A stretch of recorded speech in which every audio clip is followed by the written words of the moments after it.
এই দলটা একটা ইমু ভিত্তিক রাজনৈতিক দল। উনি আসলে শুধু নিজে না, নয় মোদীকেও সাথে নিয়ে আসতে হইতে পারে। যেই পরিস্থিতি তৈরি হয়েছে, সাথে সাথে মোদীকেও পালাইতে হইতে পারে। ইতিমধ্যে অনেকেই বলেছেন হাসিনা নাকি দেশে আসবেন, উনার ছেলেকে উনি আমেরিকার নাগরিকত্ব নিয়ে রাখতেন না। উনার ছেলে হচ্ছেন আমেরিকার নাগরিক, উনার মেয়ে হচ্ছে কানাডিয়ান নাগরিক, উনার বোন হচ্ছে ব্রিটেনের নাগরিক, উনার বোনের ছেলে এবং হচ্ছে ব্রিটেনের নাগরিক। উনার স্বজনের ধারে কাছেও কেউ বাংলাদেশের নাগরিক নেই। এবং যে পালিয়ে যায় সে আসি বলেও সে কখনো,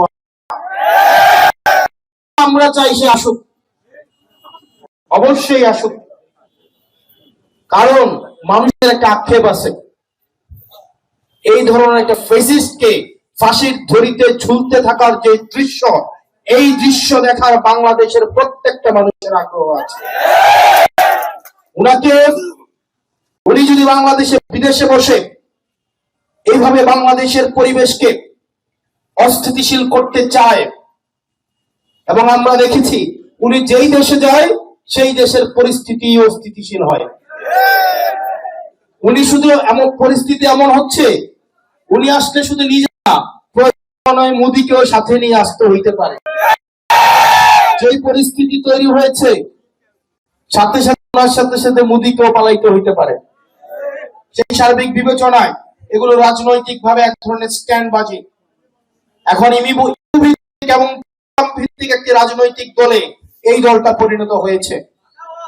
এই দলটা একটা ইমু ভিত্তিক রাজনৈতিক দল।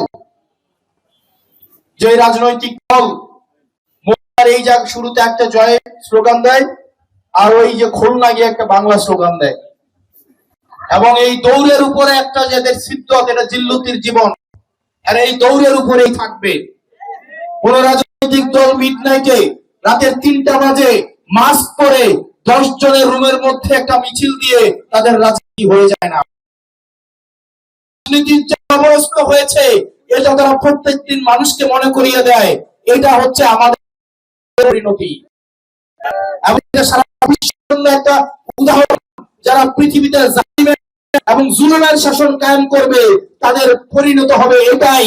রুমের মধ্যে 10 জন মাস্ক পরে ব্যানার লাগিয়ে গলার টুনটা নিচে নামিয়ে একটা স্লোগান দিবে, জয়, 10 মিনিট পরে দিবা, এবং 1 মিনিটের মধ্যে এই জায়গাটা ছেড়ে, এটা হচ্ছে তাদের পরিণতি।